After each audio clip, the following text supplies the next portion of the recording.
Kisah Tuan Muda Direktur Perusahaan. Episode 60-61. Nana dan Lion duduk di meja makan, sambil menyantap nasi goreng hasil karya mereka berdua. Oh ya Lion, aku kan sudah menolakmu. Jadi apa yang akan kamu lakukan sekarang? Tanya Nana. Lion menghentikan makanannya ketika mendengar pertanyaan Nana yang begitu santai. Dia menyipitkan matanya. Kapan kamu menolakku? Kata Lion sambil mengunyah makanannya. Yang kemarin. Lanjut Nana. Oh yang itu jangan salah paham. Kemarin aku cuman latihan. Aku pengen tahu aja bagaimana harus menghadapi wanita yang menolak kita. Karena aku berencana melamar wanita spesial yang aku cintai. Jelas Lion mencoba menyembunyikan perasaannya yang sebenarnya. Seandainya kamu tahu, kalau bercanda dan bertengkar denganmu adalah detik paling membahagiakan bagiku. Batin Lion. Mendengar penjelasan Lion, wajah Nana berubah merah. Dia merasa malu bukan main. Tapi dia bersyukur karena kemarin dia tidak sampai mengakui perasaannya yang sebenarnya. Hatiku rasanya sakit mendengar penjelasan Lion. Ternyata cintaku bertepuk sebelah tangan. Ah Nana kamu bodoh banget sih. Seharusnya dari kemarin kamu menghapus perasaan itu. Karena Lion tidak mungkin memiliki perasaan padamu. Batin Nana. Oh begitu. Jawab Nana sambil tertunduk menahan malu. Lion melanjutkan makannya tanpa ekspresi. Meskipun dalam hatinya sedang berperang menyesali apa yang sudah dia katakan. Seketika itu suasana mendadak jadi hening. Hanya suara dentingan sendok dan piring yang terdengar. Aku tidak tahu apa rasaku ini bisa dikatakan cinta. Sungguh aku masih belum percaya dengan cinta. Tapi dengan Nana aku merasakan rindu yang menggila. Aku cemburu tak terkontrol dan aku merasakan sakit melihat dia menangis. Tapi aku bingung kenapa aku harus berbohong dan mengatakan hal itu. Batin Lion. Tiba-tiba suara handphone Lion memecah keheningan. Lion langsung bangun dari duduknya dan segera mengangkat teleponnya. Karena itu dari Yun Ai. Ada apa? Ada undangan dari Jerman. Malam ini bos harus menghadiri acara lelang di salah satu hotel tempat bos menginap. Apa acara itu penting? Kalau tidak penting batalkan saja. Acara ini sangat penting untuk kemajuan Ki Group di kancah internasional. Undangan ini langsung dikirim oleh Presiden Jerman. Baiklah, aku akan menghadirinya. Batalkan penerbanganku pulang. Siap bos. Setelah bicara dengan Yun Ai, Lion melirik Nana yang masih makan. Setelah itu dia membuat panggilan ke salah satu manajer butik yang terkenal di Jerman. Halo Tuan Lion. Dalam waktu 15 menit. Kosongkan butik itu. Petik 2. Tapi Tuan, butik lagi ramai oleh pembeli. Usir mereka.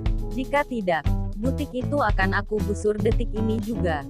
Baba baik Tuan. Kata manajer butik dengan suara ketakutan. Lion langsung menutup teleponnya. Dan kembali berjalan menuju meja makan dan melihat Nana yang masih tertunduk. Sepertinya kita tidak bisa pulang malam ini.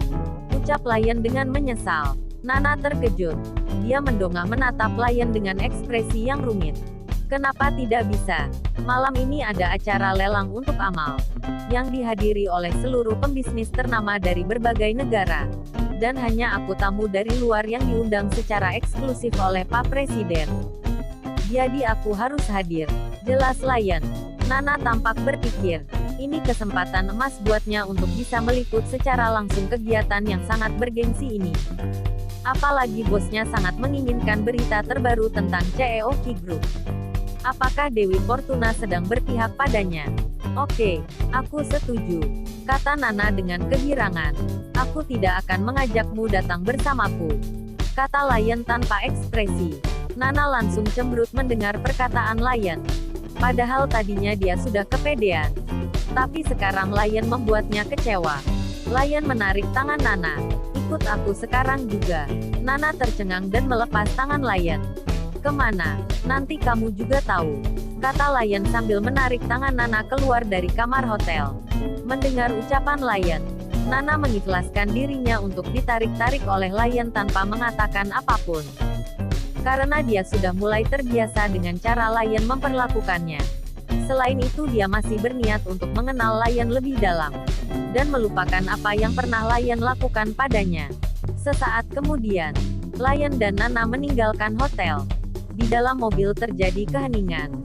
Sesekali Nana mencuri pandang pada Lion. Dia ingin meminta sesuatu tapi dia ragu-ragu. Apa yang kamu ingin katakan? Tanya Lion yang mulai bosan melihat Nana yang terus saja curi pandang darinya. Aku ingin VC sama kakakku. Apa aku boleh melakukannya di sini? Nana menatap Lion penuh harap. Lion tidak menengok ataupun menjawab pertanyaan Nana. Dia malah menyodorkan tab yang sudah dipinjam Nana tadi pagi. Terima kasih, ucap Nana seraya mengambil tab itu dengan tersenyum. Setelah itu dia segera memasukkan nomor WA kakaknya dan langsung membuat panggilan video. Untungnya internet di mobil Lion sangat kencang. Assalamualaikum kak, lagi di mana? Tanya Nana ketika melihat wajah Naila dari seberang telepon. Waalaikumsalam. Ada apa deh tumben tengah malam begini kamu nelpon? Untung saja aku tidur sama anak-anak jadi gak ganggu Bang Faiz. Jelas Naila dengan cemberut menahan kantuk. Oh yahi, kak aku kangen banget sama kalian semua. Doain ya agar pekerjaanku cepat kelar biar aku bisa cepat pulang.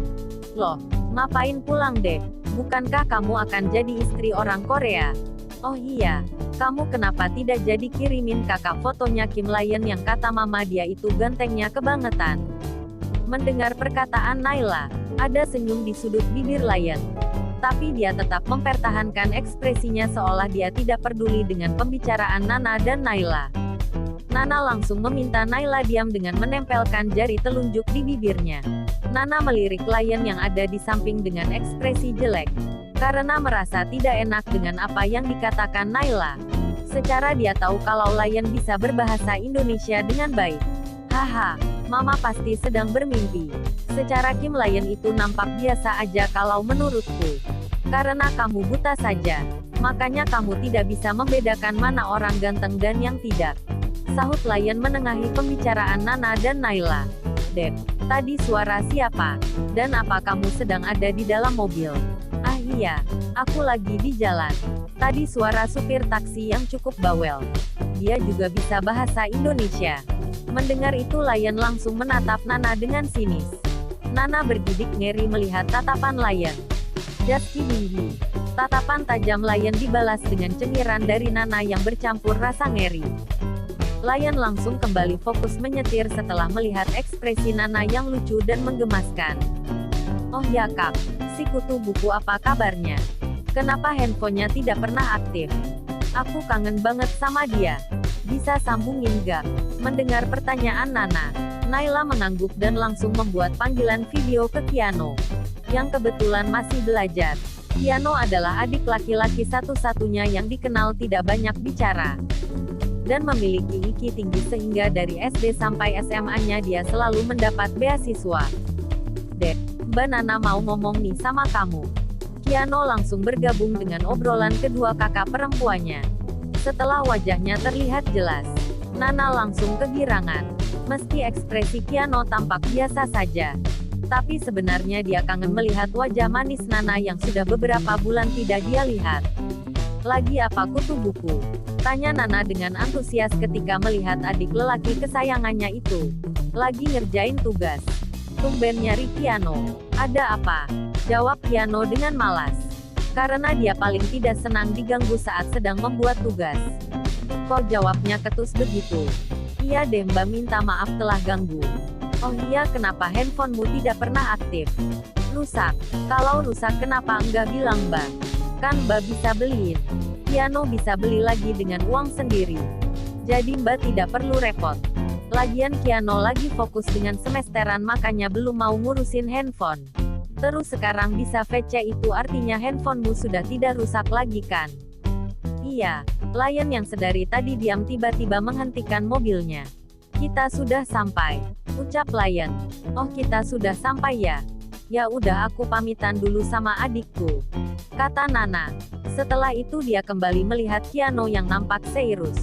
Dep, Mbak tutup dulu ya. Oh iya. Sampain salam Mbak sama mama dan papa ya. Assalamualaikum. Waalaikumsalam. Setelah mendapat jawaban dari adiknya, Nana langsung menutup panggilan. Terima kasih sudah mau meminjamkannya padaku. Ucap Nana seraya menjulurkan tab ke arah Lion lagi. Sambil bersiap keluar dari mobil, Lion berkata, "Itu buat kamu aja. Karena itu sudah tercemari oleh tanganmu. Jadi saya tidak mau menyentuhnya." Ekspresi Nana menjadi gelap. Dia berpikir apakah dia itu virus sehingga Lion takut memegang sesuatu yang sudah dipegangannya. Belum saja Nana membela diri, Lion kembali menatapnya dengan penuh arti. "Sekarang keluarlah." Nana kembali dalam kebingungan. Dia berpikir apakah Lion ingin meninggalkannya di tempat asing. "Kamu tidak ikut keluar. Ada urusan yang harus aku lakukan. Jadi kamu bisa masuk ke butik itu sendiri. Dan sekarang cepatlah keluar karena pemilik butiknya sudah menunggumu dari tadi." "Jelas Lion." Nana melirik keluar jendela mobil. Dia melihat ada 3 orang perempuan yang berdiri dan tersenyum hendak menyambut Nana. "Terus bagaimana aku bisa kembali ke hotel?" tanya Nana bingung. "Masuk saja dulu. Nanti juga kamu tahu," kata Lion datar. Dengan berat hati dan pikiran dipenuhi oleh kebingungan, Nana keluar dari mobil membawa tas dan tab Lion. "Nona Nana, mari ikut kami," kata manajer butik itu menggunakan bahasa Inggris yang fasih. Karena dia tahu kalau tamunya bukan orang Jerman. Tanpa basa-basi lagi, mobil Lion langsung meninggalkan area butik. Ada sedikit rasa kesal di hati Nana melihat sikap dingin Lion. Entah mengapa dia rindu sikap usil Lion. Dan dia mulai risih dengan sikap cuek Lion. Di dalam butik, Nana berjalan mengikuti arahan sang manajer. "Anda beruntung bisa menjadi calon istri Tuan Lion," ucap manajer hotel. Nana mengerutkan keningnya mendengar perkataan sang manajer. "Wow, tabmu bagus," lanjut manajer itu lagi ketika melihat tab yang dipegang Nana. "Hehe, ini tab bekas orang. Dan tidak sebagus yang Anda pikirkan," kata Nana sambil tersenyum. Manajer itu menjepit alisnya. Dia menatap tab itu dengan seksama dan nampak jelas di belakang tab merek dan nama tab itu. "Ah, Nona bisa aja. Ini kan tab keluaran terbaru di Jerman. Dan baru kemarin diperkenalkan ke muka umum. Dan harganya sangat mahal. Yang mampu beli pun mungkin hanya orang dari kalangan atas saja." Nana terkejut mendengar perkataan manajer itu. Dia menatap tab yang dipegangnya. Dia berpikir tab itu sama aja kelihatannya dengan yang lain. Kalaupun itu benar-benar mahal, itu artinya Lion adalah orang yang suka membakar uang. Buktinya dia malah memberikannya pada Nana hanya karena Nana menggunakannya. Meskipun sebenarnya Lion dari awal membelinya memang untuk Nana. Tapi dia bingung bagaimana cara memberikannya. Karena Nana pasti akan menolaknya. "Haha iya. Sebenarnya tab ini milik Lion. Dan dia memberikannya padaku setelah dia menggunakannya. Makanya aku bilang bekas." "Jelas Nana."